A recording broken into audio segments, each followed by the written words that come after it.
জয় হিন্দ, আমার প্রিয় ভাই, আমার প্রিয় বোন এবং অল মাই ডিয়ার স্টুডেন্টস। আজকের টপিক আমাদের সংবিধান থেকে, দ্য ইন্ডিয়ান কনস্টিটিউশন থেকে আমাদের, যেটা তোমাদের আমি পড়াচ্ছিলাম আর্টিকেল 1 by 1। তো আমাদের আর্টিকেল 1 and 2 হয়ে গেছে। আজকের টপিক আমাদের আর্টিকেল নাম্বার 3।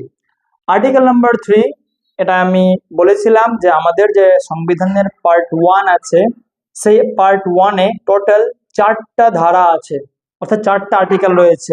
4টে আর্টিকেল এর মধ্যে আছে, যাকে আমরা, যা টাইটেল রয়েছে, যে পার্টের নাম, যেটা বলতে পারি the union and it's territory.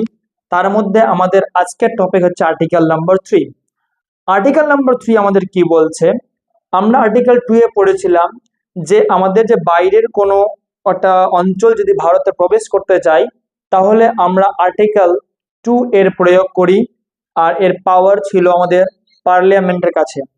ঠিক একই রকম রয়েছে প্রায়, কিন্তু মনে রাখতে হবে যে আর্টিকেল 3 ইনার পার্ট অফ ইন্ডিয়াকে বোঝাচ্ছে, অর্থাৎ ভারতের ভিতরের।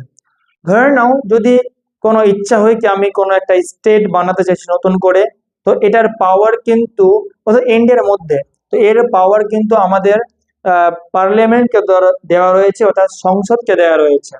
আর পার্লামেন্ট যেমন চায় সেই রকম কিন্তু ও নিজের দায়রার আন্ডারে কাজ করতে পারে।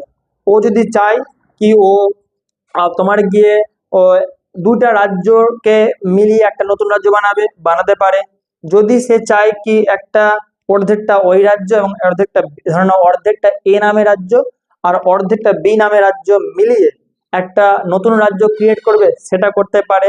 অর্থাৎ পুরোপুরি আর্টিকেল 3 এর যে পাওয়ার, সেটাও কিন্তু পার্লামেন্টকে দেওয়া রয়েছে এবং তার অধীনে থেকেই কাজ হবে।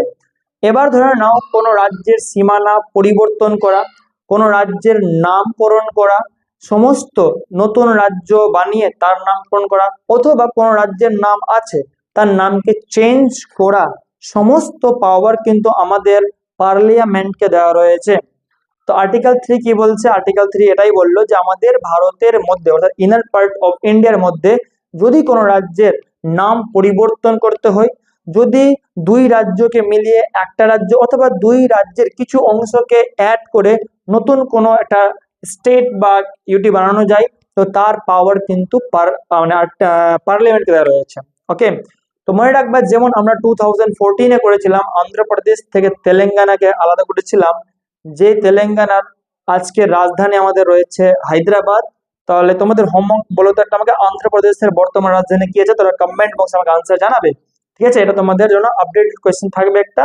আর আর্টিকেল 3 আশা করছি তোমরা বুঝতে পারলে আর্টিকেল 3 কি বলা হলো।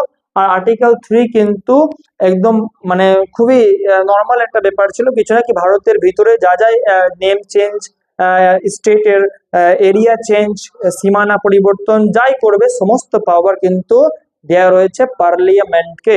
এইটুকুই ছিল আর্টিকেল 3। আমরা একবার নেক্সট দেখবো আর্টিকেল নাম্বার 4 কি বলছে। ওকে, থ্যাংক ইউ। জয় ভারত।